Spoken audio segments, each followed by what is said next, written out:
Welcome to the MCBA 2020 Spring Clinic. This annual event was presented as a webinar on Saturday, May 16th. In just a few moments, clinicians David Starnes and William Chumley will present a discussion on music and visual general effect and offer some insights on the adjustments that you may need to make due to the impacts of school closures and COVID-19 responses. So without further ado, the MCBA 2020 Spring Clinic. Thank you. We have two fantastic clinicians, two gentlemen that I've known for quite a long time. I don't know if it's a good thing or a bad thing. Don't ask them personally. But the focus today is going to be on effect, and mostly covering the music part of it will be David Starnes from, I guess, from Carolinas now. And from the visual part, we have William Chumley from the Denver, Colorado area. So if you two gentlemen wouldn't mind, we did give them a bio of yourselves, but if you don't mind just going briefly over, your history, how long you've been doing it, not that we want to age you in any way, but how long you've been part of it. And the greatest thing about these two guys is they've been part of the pageantry in all, indoor, summer, fall, winter, and they've been on both sides of the fence. They've been on the adjudication side and they've been on the design side. So, I like to bring people in that have that kind of perspective to help as many people as we can. So Dave, if we want to pass it up to you first, that'd be great. And then maybe William, you can go second, and then we can jump into this. And one thing we did discuss yesterday was addressing the 2020 season in particular, because it's going to be a different season. So David and William kind of talked about that with us yesterday, and they're going to share some of their knowledge about, maybe some, I don't want to call them tricks or smoke and mirrors, but there are things out there that can be done to be successful. So David, why don't you start us off if you don't mind? Sure. Thank you very much, Juno, and welcome everybody. We really appreciate you attending this morning. It seems like we're in Zoom land every single day, and this is a good thing and a bad thing, I guess, sometimes, but we're really happy to be here. Just a little bit about my background. A music educator for 33 years. I'll be going in my 33rd year next year, and done that at the middle school and high school and now collegiate level. I was the founding director of bands at Kennesaw Mountain High School. We opened in 2000 and was there until the spring of 2011. And then made the transition to the university level, and I'm now the director of athletic bands at Western Carolina University. As Juno said, I've spent time on both sides of the fence. I still design for 10 high school bands across the country, do Bands of America evaluation, DCI judge now, but spent from 2013 until 2018 as one of the program designers for Carolina Crown. And I've done that with Spirit of Atlanta in the early 90s and through 2000 as well. So really excited about sharing the perspective of effect this morning, having been on the design side of it as well as the adjudicator side of it, and give you that kind of unique perspective. Yeah, and hi, this is William Chumley. Good to, I've been doing all the last 8 weeks. Good to see everybody. If we could see everybody in a grid view, it's kind of fun at work all the time.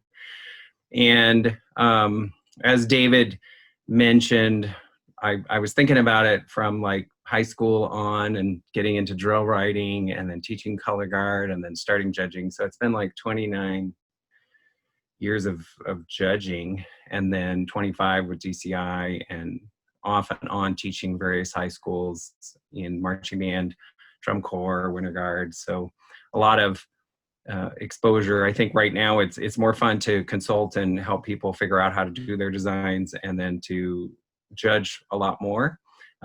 It was hard to teach and work full time. It's hard to not be the school teacher and have that be your job. So I've always had a day job, if we call it that, and then do this on the weekends. So I'm excited to be here today. And I think what Dave and I talked about is really looking at, I think the formula for success applies regardless. And so now we're going to talk about how it would apply in the constraints of what you have this year. So we're excited to have that conversation.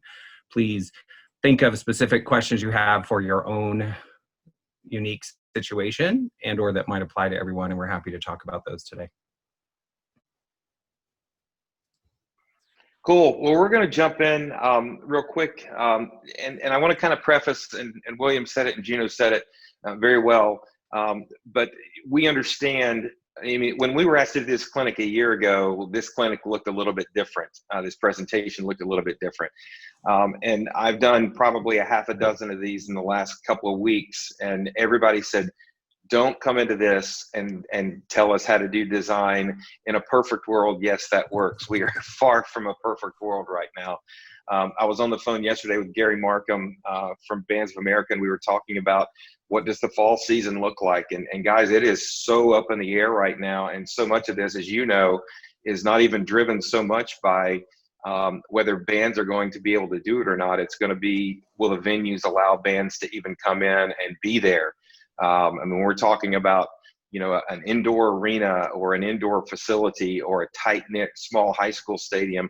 There's going to be, you know, regulations in place. I host a contest, and we're even looking at if they're saying no fans in the football stands, how in the world are we going to have a marching band show? You know, and those are the kinds of restraints I think we're looking at.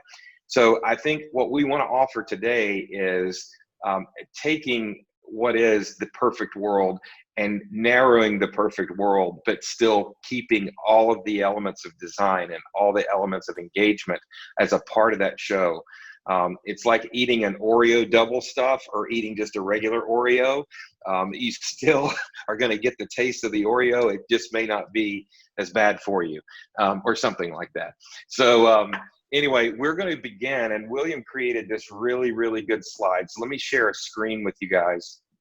And we're going to start with that in mind, because I think this says it all before we jump off here into the entire presentation.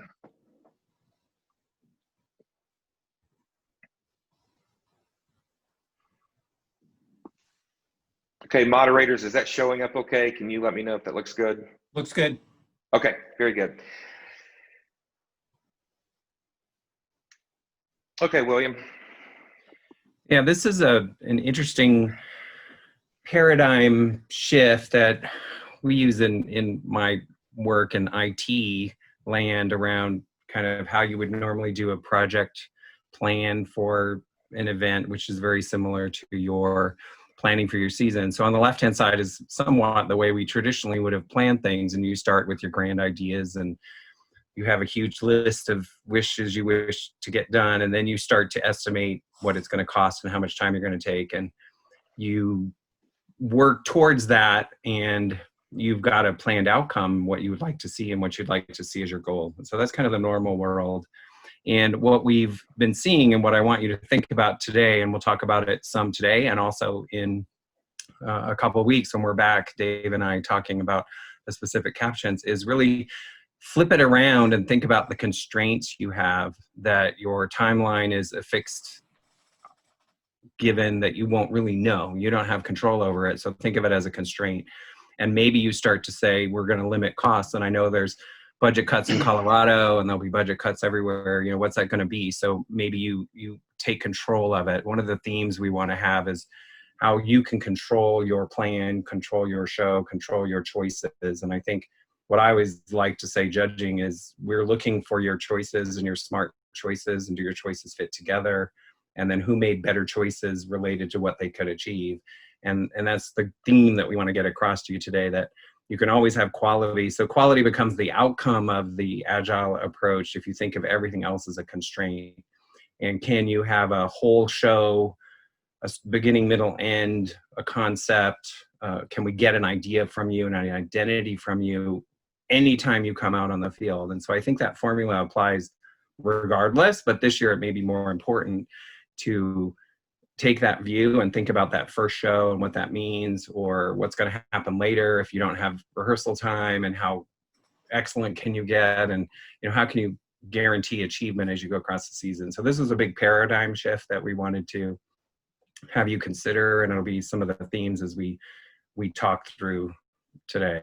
I don't know, Dave, if you have some things to add to that, or it can just be the framework for our overall conversation. I think it's fantastic. And the thing that I really like about it, and it's like everything we're hearing from everyone. I don't know if you're having conversation with, you know, your work, if you're not an educator, if you work in a different field, or if you're an educator right now, but everybody is saying the same thing. the next year will not look like what we're used to. I'm not even using the new norm thing, because I'm not even sure that's what it's going to be. I think this could be the new future. I live in Metro Atlanta when I'm not teaching at the university in North Carolina. And just to walk into a store, you guys know this. I mean, our state is open pretty much right now. And just to see what looks different, you would go to the Far East or wherever you go, to Asia or whatever, and see their culture and how they live with masks and, the sanitary approach to things. It is happening now. So I think we have to take that paradigm, as William says, and apply that to what's going to be happening. For us music educators, we could be looking at lots of chamber music that we've never had the opportunity to do, or we could be looking at a size and scope of what we do with marching band that is a completely different look and a completely different design, which could open up actually some things that are non-traditional, as William says here. It could be something that could reshape the future. Is the Japanese model for drum corps in an arena the future for us? Is marching band in an arena on a smaller size and scope the future for us? And so I said that when all this happened, I had a conversation with somebody and I said, I think the earth just hit reset. And I think maybe we may be doing the same thing with what we've done as far as marching band, pageantry, show design, drum corps. It even go into the winter guard aspect of things, how we're going to be approaching things. So I think we keep that in mind through this entire presentation. That will ready us for the future, because if we go into this future with a rubber stamp of what we've done in the past, I think we could all be in for some disappointment.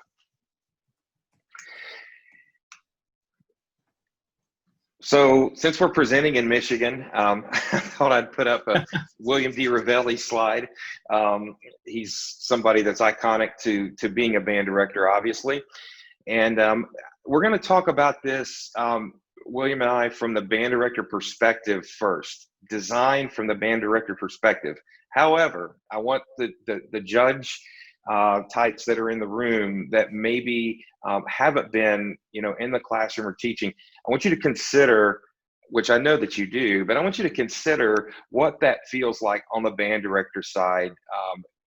It's real easy for us, and as a judge, and William as a judge, to sit on the side of that judge and only evaluate the things that feel like, well, you missed that, you missed that, you missed that, you need to do that better, you need to do that better. It's that perspective from the press box is way different, as you know, than when you get down on the field.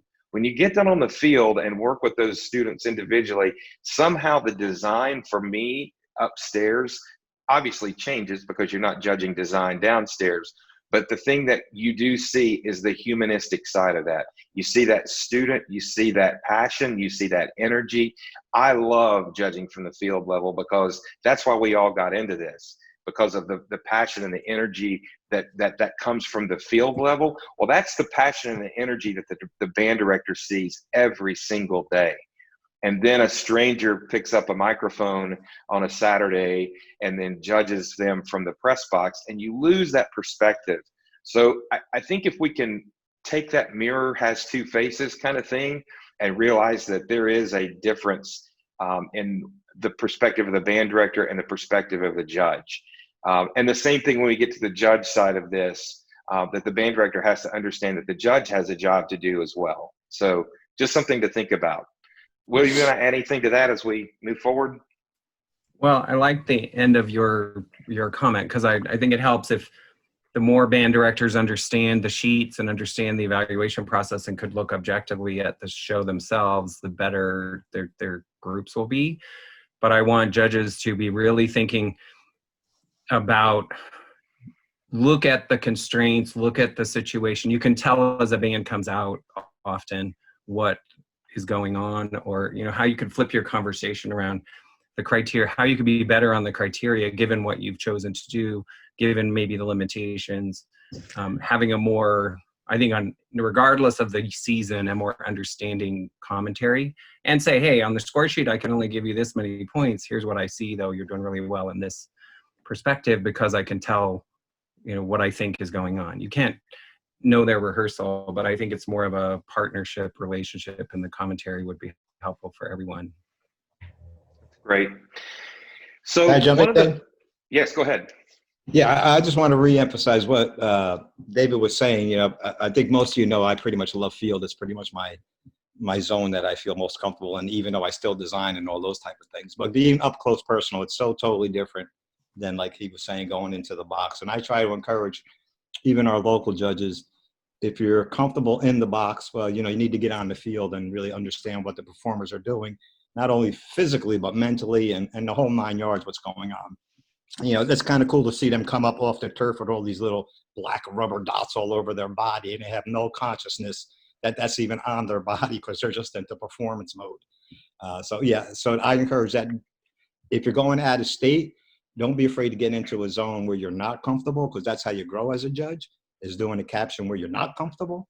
And then you get a better perspective of the totality and the holistic approach of the whole thing that we're all involved in. That's it, David. No, that's great. And I would add to that the physicality. When I was teaching Crown those years, they would, Michael Klesch and Tom Hanneman and Keith Potter and all of us would be up in the box, and it would be in spring training, and we were talking about all the things as far as pacing and design and transitions and all the stuff. And, Matt Harloff's down there on the field, beating the heck out of the brass players. And I would just leave the box and like, where are you going? I said, I want to go down there and really see what this feels like. I want to go down there and see why they're having issues with these parts of the program. When you get down there and see what those performers are doing, the physicality of what they're doing, what it takes to be able to perform, sometimes just from a strenuous standpoint of performance, that answers a lot of questions as far as why it may or may not be communicating upstairs. And that's from a band director standpoint. My kids will tell you, I would spend about 10% of the time in the box when I was teaching at Kennesaw Mountain, and I was on the field about 90% of the time, because I could fix a lot of things on the field and understand why things weren't communicating or transitioning upstairs from the field level. And there's a danger in that, because you get so acquainted with what the kids are being asked to do that you dismiss some of the upstairs stuff. You have to do equal time. But I always liked being down there with the kids and saying, what are the problems here? We haven't breathed in 32 bars, those kinds of things. So I think that really helps a lot too. So I'm going to go to this slide, because this is one, there's such a misunderstanding about general effects sometimes. And I teach a marching band techniques course at the university, and I take the kids through the whole gamut of what it's like to be a high school band director. We talk about budgets, we talk about recruitment, all the things, but then we get into the month of April, and it is design month, April and May, and they create an entire product. This slide is always one that when I do a clinic or when I teach this in my marching band techniques class, I have these like weird looks from people, and you start talking about the triad of general effect, and people are like, what in the world are you talking about? I thought it was just entertainment. That was GE. Does it excite the crowd? And yeah, 1/3 of it certainly does.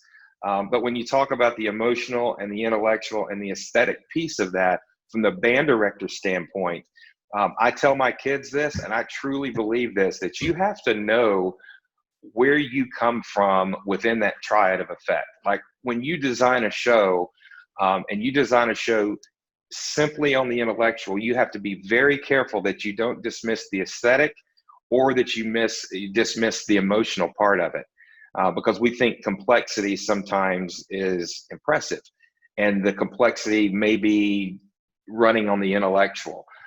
I know, and I don't, I'm going to pass this off to William in a second, but I know every design I've ever done, it comes straight from the emotional. And I tell band directors that call me and say, will you design, a program for me?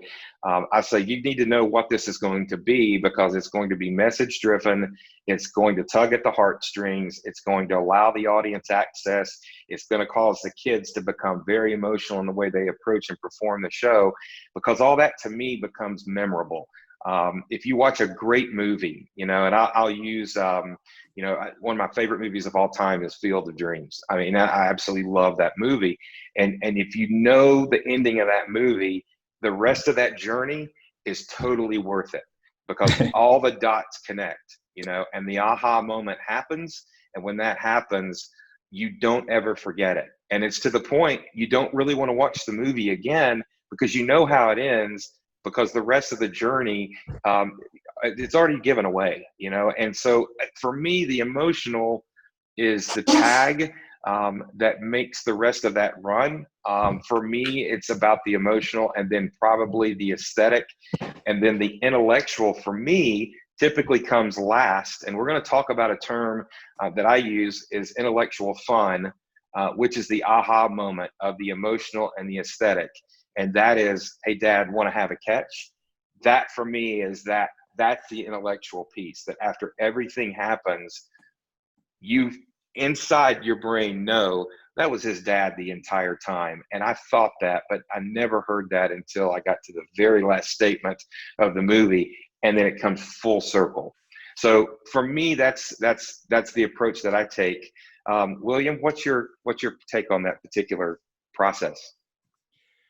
Yeah, I was resonating with what you described, Dave, and I think people need to, I like what's on this about question about what triggers you the most as a designer, or as an adjudicator, do you respond to something more inherently?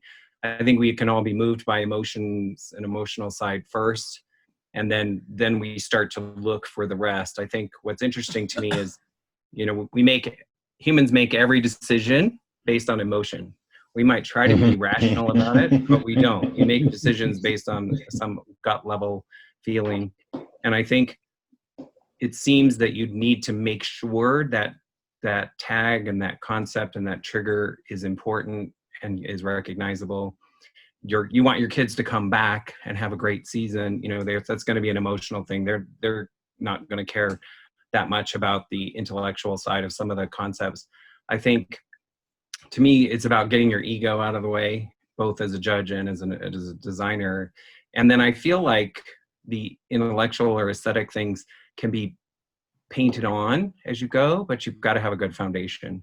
So I think you can go back and add in, it's like, think of foreshadowing in novels, or Dave's example in the Field of Dreams is they could have planted those two moments with the you want to catch is probably where the whole movie started, and so then I think they went back and put the movie together. So I think it's interesting for you to think of how you would put it together. I think you can go back and layer things. I was thinking of voiceovers and other ways, motifs, those are elements you can put in as you go along, but you have to start with a good foundation. And I always ask, like, if I'm in critique, my first question of people is, so when you finish your show, what do you want me to feel? What do you want me to take away? And if you can't answer that, then that's the place you have to start. That's a great point. Beautiful. That's a great point. And that's something, later on when we get to the judge side of this, we're going to be talking about that very thing. So I love that.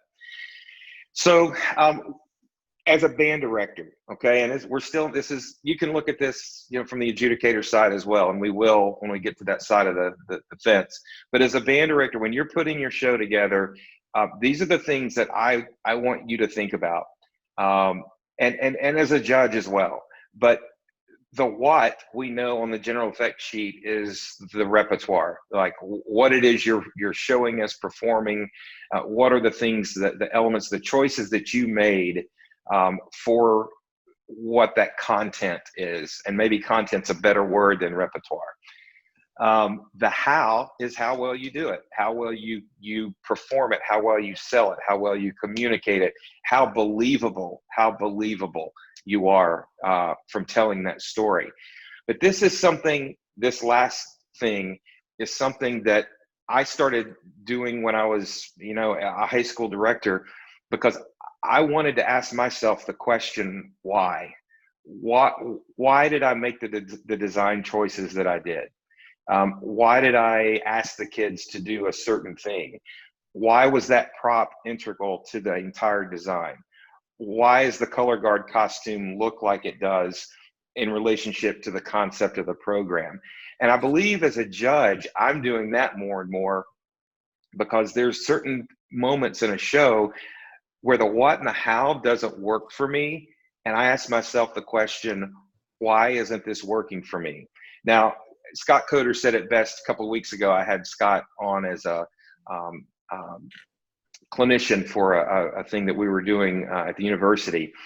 But he said judges are not allowed to question what the show is. They're only there to evaluate the show, which is absolutely true. But within that why, I think you have to ask yourself, and I'll go back to the Field of Dreams, why did they wait till the very end of the movie for that to happen?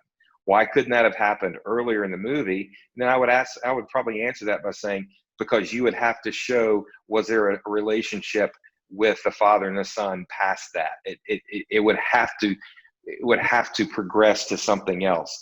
The why, the way it happened, means that the unanswered question is yours, to be able to interpret. So for me, it's like the design choices you make. Why that piece of music? Because I've always loved to do Short Ride in a Fast Machine, but your band is a grade 2 wind ensemble. How are you going to do Short Ride in a Fast Machine? So when you're going through and putting your bullet list together of your programming and the pacing, dare I say, what you're asking your kids to portray, what subject matter you're asking your kids to portray. Is that a good design choice? Why would you put kids in that situation? Why would you not put kids in that situation?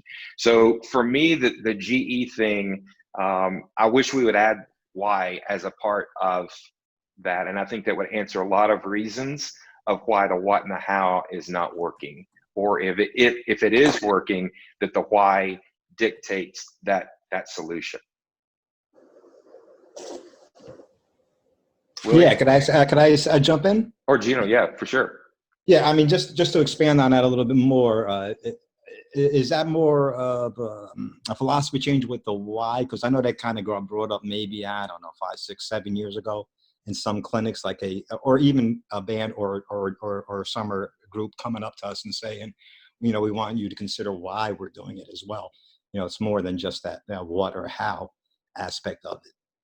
So did that more come from, you think, from the staff community or the band director community?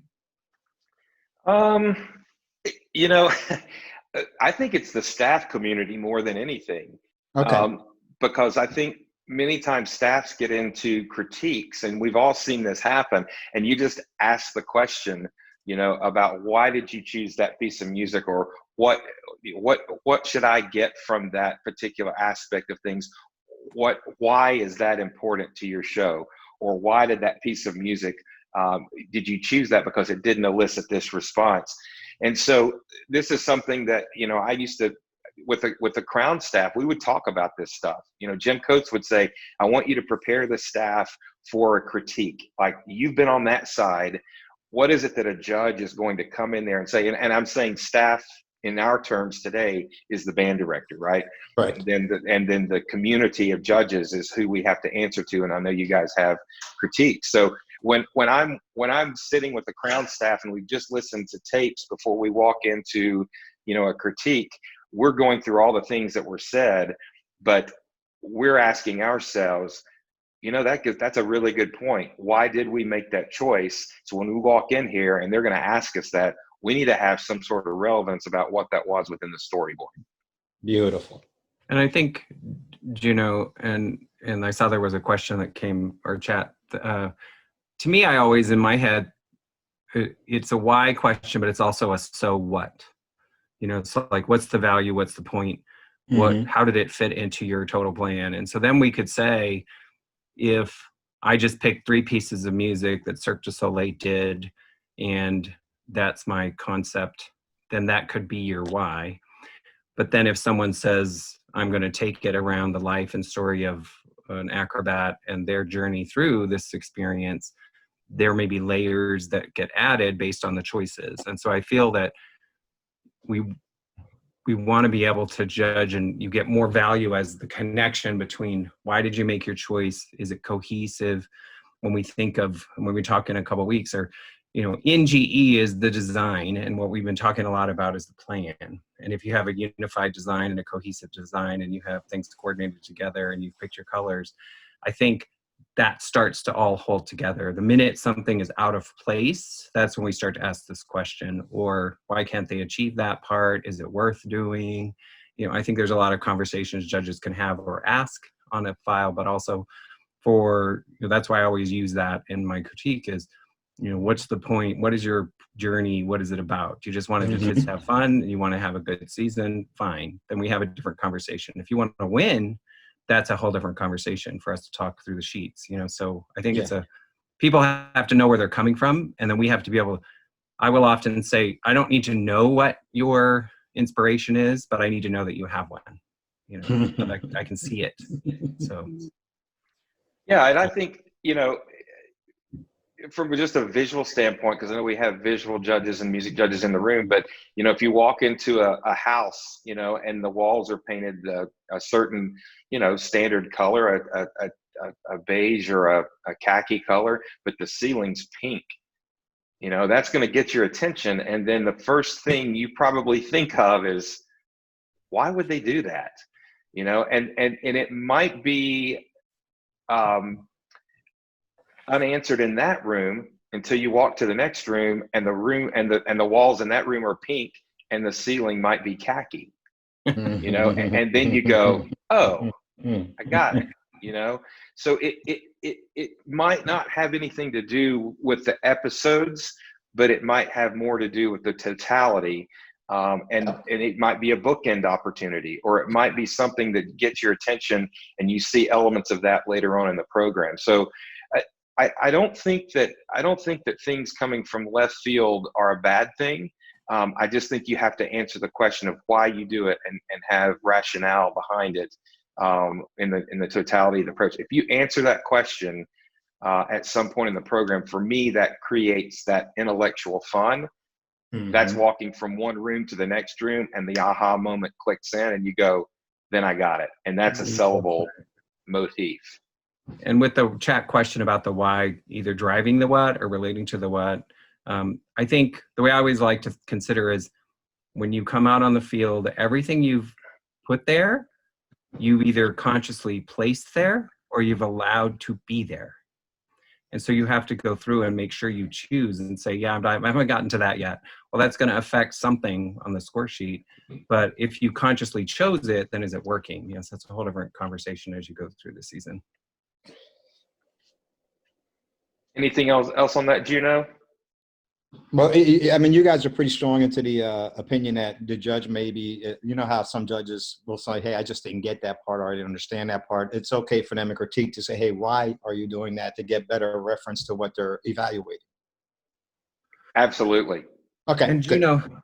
And what I'd like for judges to do, though, is that could be a cop-out on some level, but I want to make sure that the judges say, hey, here's what I thought you were about, and you were so clear, and then you stopped doing that, and I got lost. Or because we'll talk about it in composition, is what's your unique formula, what's your uniqueness, and I start to go with you, and then you broke that path for me. That's the way I'd ask that question. Beautiful. To get an answer you're hoping to get, right? Right. In a positive way.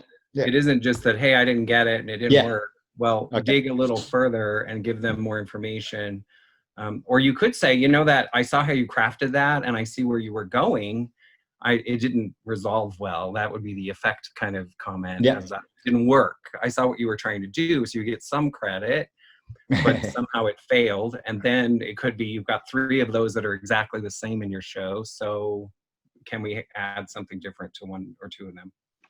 Beautiful. If you guys in the room know Jay Kennedy, I think Jay may be one of the best effect judges on the planet. I mean, he really, really gets it and understands pacing and design and reactivity. And you can tell from his voice, you don't even have to see his number at the end. You can just tell from his voice, he's either going to get it or he's not going to get it. And then if he sounds excited, then good deal.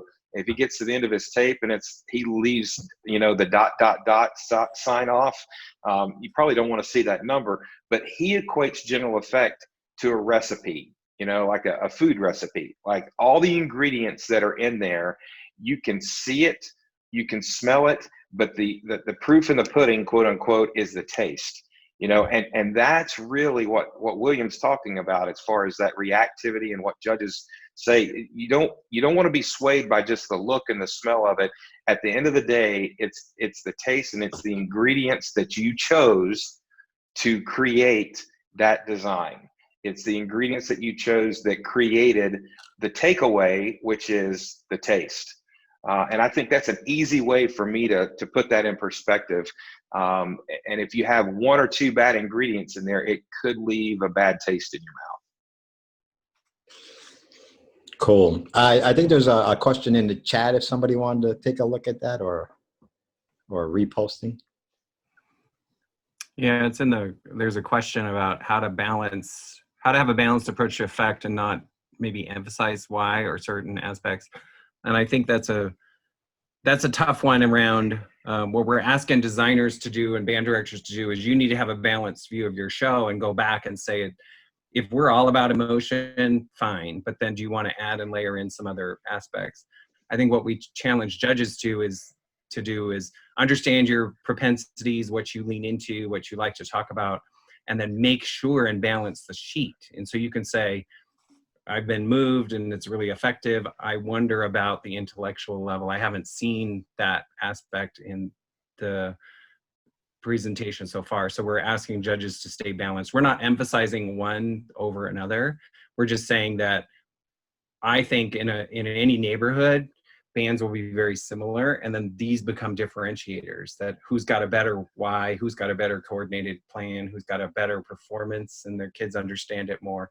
Those become differentiators, but we want judges to make sure to cover the full caption. Jonathan, that's a really, really good transition. Since we're talking about GE, here's the transition. Right there are the aspects that we want to look at. What are the elements? What elements should I consider when programming a show? As a band director, you have to, and I'm not asking you to create a checklist, but I'm just asking you to think about those aspects in your show so you don't get hyper-focused on one aspect of design. In our state of North Carolina right now, I'll use that as an example, and I just got off the phone. I'm the university representative for the state Band Directors Association, and they want to remove an effect judge and in essence make GE a 20% caption and make performance for music and visual 25% captions. And I told those guys, I said, you better be careful what you wish for here, because you're really placing a lot of emphasis on the performance aspect of your show, which is going to minimize going through these checklists, what we're talking about, and looking at the elements of design, that if you only focus on the what and the how, then for me, that doesn't always just create effect if there's not creativity or consideration of pacing. I mean, there are people in our state that want to go back to the opener, the production number, a drum solo, and a ballad closer. There are people really pushing that because they think that checks all the boxes. If you march well, play well, and it's clean, you win. And we can use. Yeah, well, I was going to say we can use Texas as an example of that, because I'm doing 2 program designs in Texas this year, and those guys are crazy when it comes to show design, because they worry about what's going to happen at a BOA regional, and they worry about what the UIL look of that is, and they trim off time on their show and all those things. Well, we can't do that with UIL. That can't be a recording. That'll have to be something live. And they start looking at it. Really is a constraint. And I just asked one of the guys that I'm working with, I said, do you feel less creative with UIL? And they're like, far less creative, but it's way better than it used to be. When I first started judging for UIL, there was no GE sheet. There was no consideration for design. You couldn't even talk about it. It was march well, play well, clean, dirty, end of game, winner. To the point that one year, a band that was a top 3 finisher at Grand Nationals at Bands of America did not even make finals, and an East Texas military band that marched up and down the field playing marches in perfect formation and time got into finals. So I think we have to be really careful, particularly, I'm thankful for your system in Michigan. I think you guys do it the right way. I've judged on the MCBA sheets before, and I think you do it the right way. You set yourselves up for a national linear evaluation. But these aspects are really important. And I want you to, drop down to that sixth one. People are afraid of that word, the entertainment value. And entertainment comes in a lot of packages. You don't have to be just going to the circus doesn't mean that, that's the only form of being entertained. You can be entertained on a lot of different levels. So I think that word, Michael Cesario really brought that back into pageantry arts. Absolutely. With not only the DCI thing, but also the BOA thing. And I think, in my opinion, we got into a really dark place in the DCI and BOA activity in the late 2000s, 2008, 2009. And then all of a sudden, we could become a little bit more intellectual and a little bit more emotional that created an aesthetic, a completely different aesthetic. And I'll go back to the crown thing, and I'm going to hand this off to William, but the E = MC square show that we did, when we put that thing together, we knew that people got up and walked out of those live performances, and from the original, that people couldn't stand it. It was not easy to do, but if you'll think about that show, it was really analytical up to a certain point of it. And then all you had to hear was two lovers sitting on a park bench, and instantly the glass cracked. And that happened in the middle of the spring training, that we decided we better come up with that emotional hook that's going to make everything else at the beginning of the show, that formula became about life. It wasn't just a formula that was going to dictate the music and the visual. It was going to dictate life.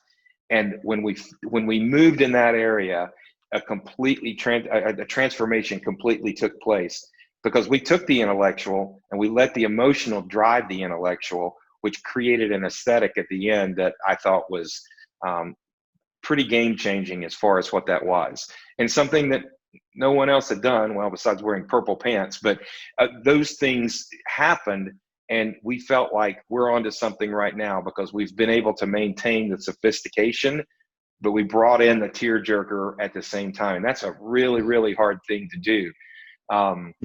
The other one on here that I see when I judge, a lot of bands have issues with is the pacing of the design, how long to stay in one area, and how you get from one area to the other area. The transitional effort, the transitional techniques, there are different kinds of transition. It's not just a voiceover that says, now we're doing this and I preach to you. There's this opportunity to do that through a flag change. It could be silence is the transition. It could be an effect that happens from a soundscape.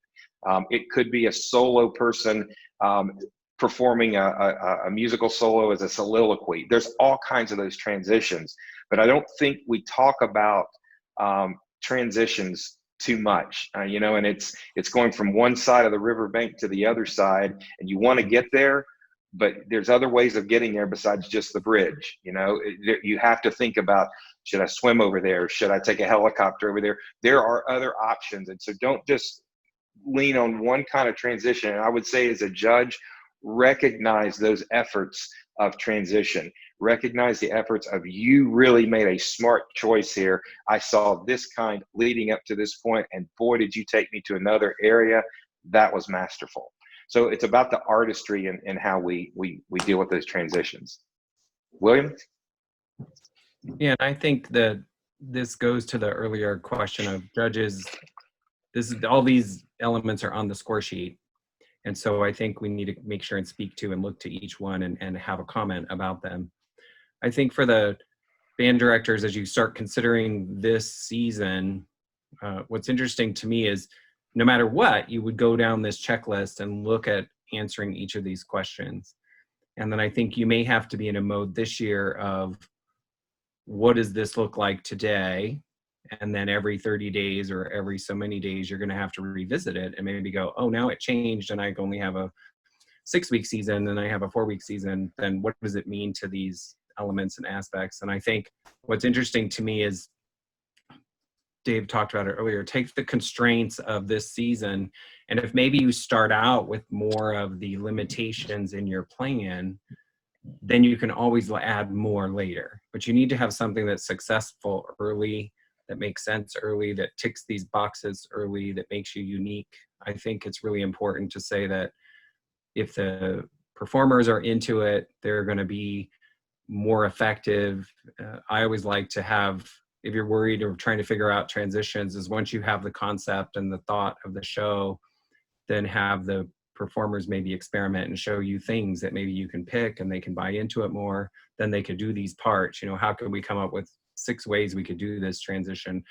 Because I'm thinking part of that example of the Carolina, North Carolina, you know, is what if that becomes what is the only thing we're able to actually get done this year? Mm-hmm. Have your opener done, then you might have to stand still. Maybe you choose to stand still, but that would be a way to get a whole show done faster. And so then what makes you stand out? What makes that unique? And I think I'm intrigued by the who changes the space, who does something different, who embrace these constraints differently. And that's something that judges can give value to because it's unique and memorable every time. So I think be considering these now, and especially if we're kind of trapped indoors for the summer too, or however long, that I think we can spend a lot of time planning and determining what it is we want to try to do, and be creative on how you can work with the students over the summer. What can you do virtually? What can you do to set up things? They might get really creative on their own with choreography. So I just think we don't know what the possibilities are right now.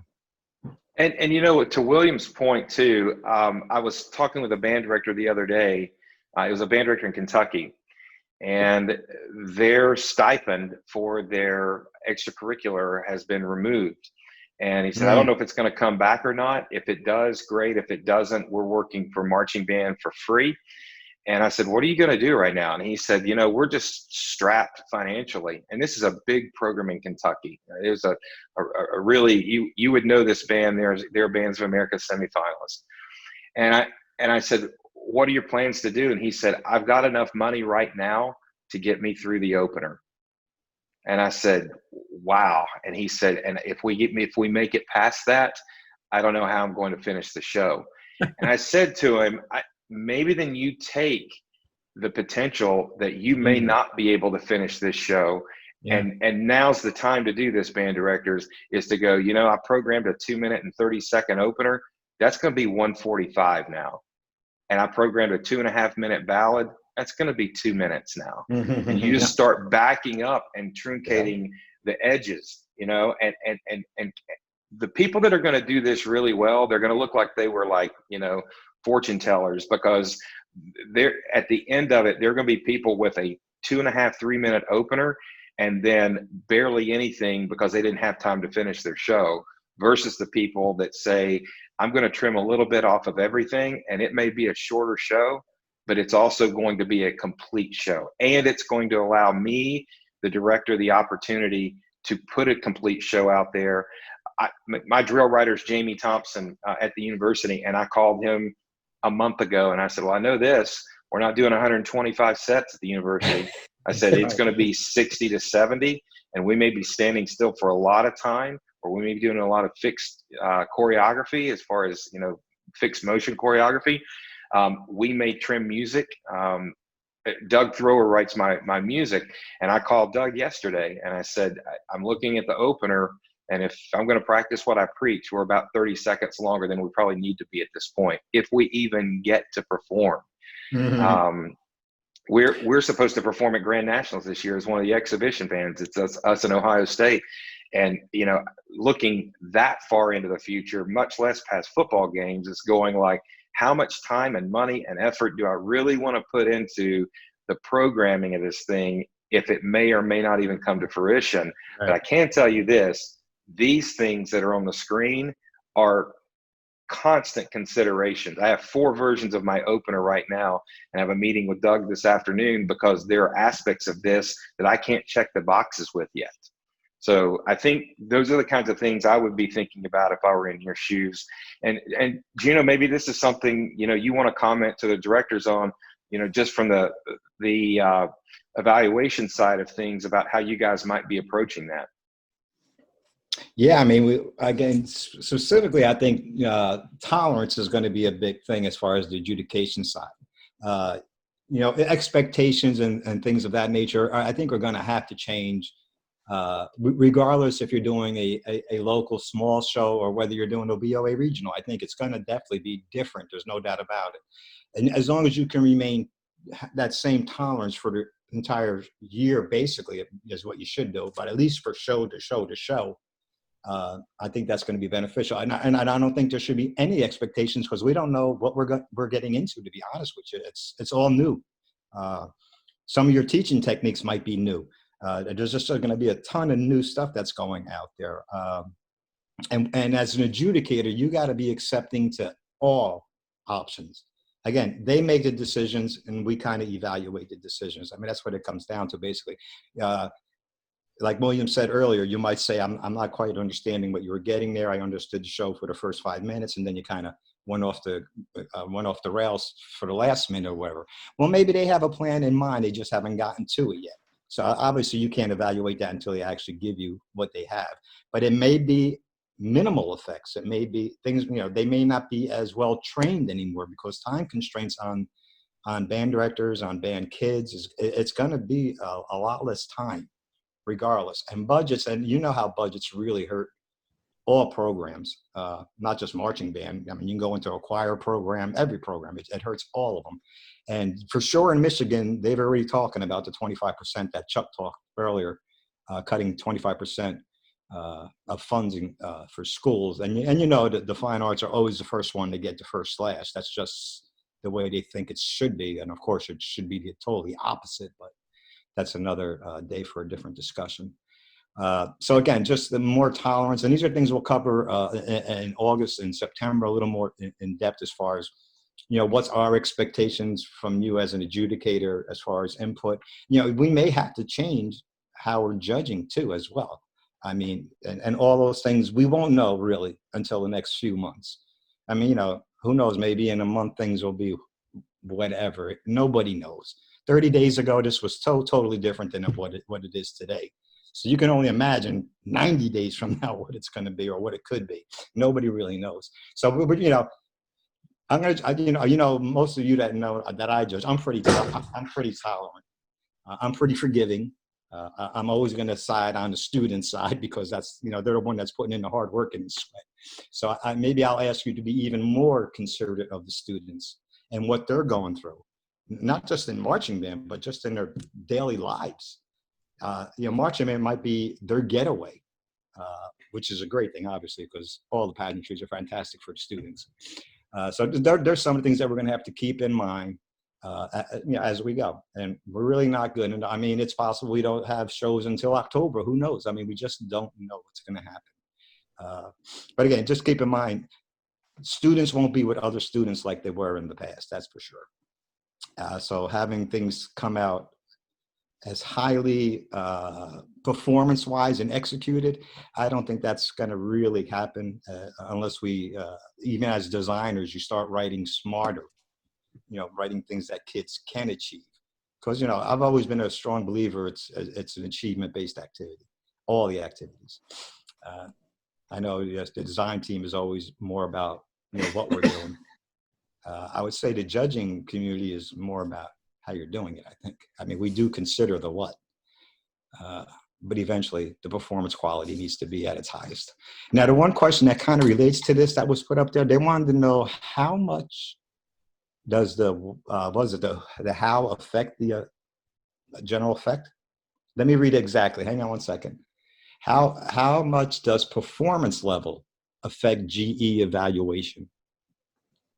For me, it's big. And and it's like this, because if a program's struggling musically or visually on the performance side of things, like the how part of it, I know that's affecting the what on my side, because you can't fully appreciate the what if the how is not dictating the what. For me, that's usually when I go to that third level in my mind and go, why did the director choose this level of music? Because they're really having a hard time doing it. Why are they marching? Why are they jazz running while they're playing 16th notes? That's not a real smart design choice that is prohibiting them from full appreciation of the how. And I would equate that to, any performance you've ever gone to, and we've all done it, where you go to it and you just know it's not very good. And, you're wondering, is everybody else thinking it's not very good as well? And it's uncomfortable. And those performances, rather than lasting the allotted amount of time, seem to double and triple. They just never stop, they never want to end. And right when you think it ends, it starts again. And so I would just say, for me, and I don't know how William feels about this, but for me, the how is a big part of effect, because the how is a visual and musical interpretation of the what. It's the program actually coming to life. And for me, if the program is struggling coming to life, I can't give it a full level of achievement. And we're going to talk about that as well, because early season this year, that's going to be a big issue for a lot of people. The what may be good, and you may be able to go, I see what you're trying to do. You're not able to do it yet. You're meeting one day a week after school, and you have to do a 8-step interval to even be socially distanced on the field. All the things that are going to come up with this, but for sure the how is going to dictate for me the what. And I would agree, Rick. The simple answer there is, you get the most credit when everything works, and the best way to make it work is when the performers are achieving.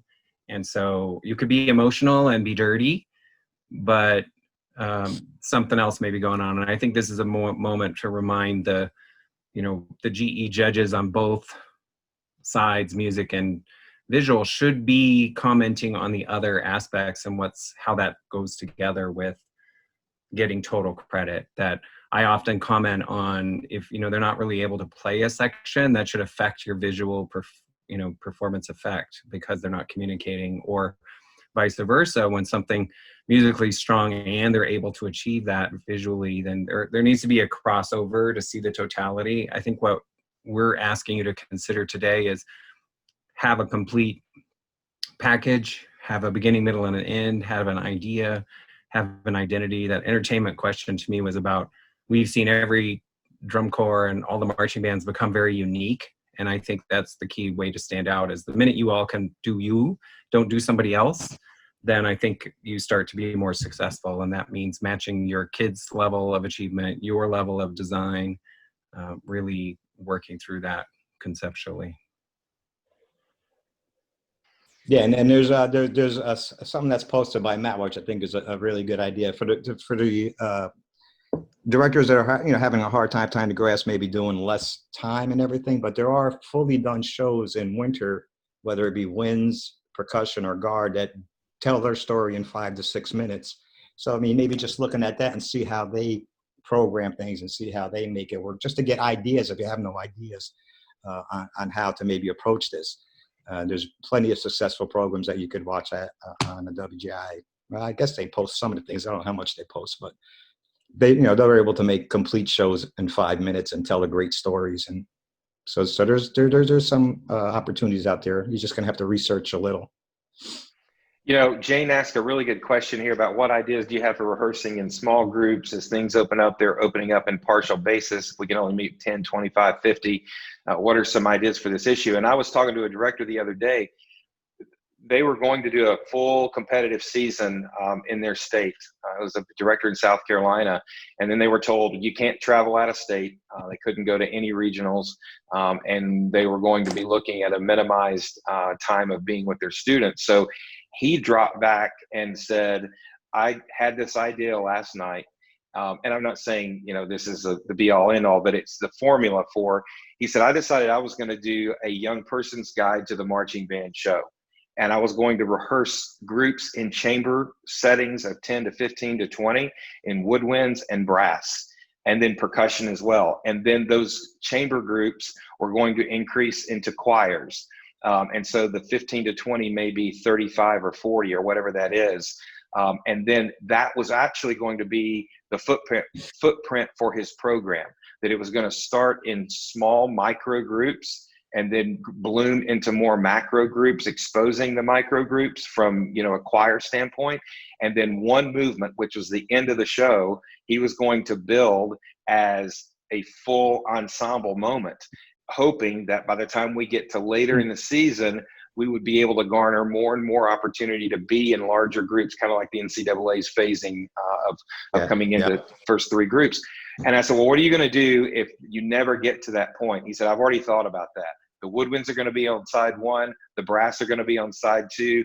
The percussion are going to be right in the middle. And the color guard is going to tie that together using motifs from side 1 and side 2 that actually grow from the sides into the center of the field. And there'll be a unification of work of the 2 blended sides of the musical ideas. And I just thought that was brilliant.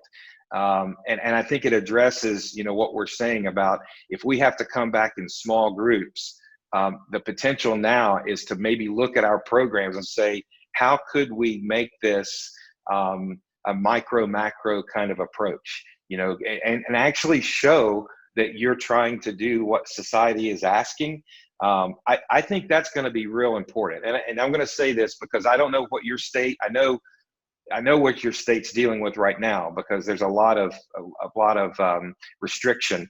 But I think anything we can do, I worry at the university level, we march 475 people in our marching band, and we're typically at a 2-step interval, just to fit everybody on the field. So my plan is to go in and reduce the numbers to around 400, 425.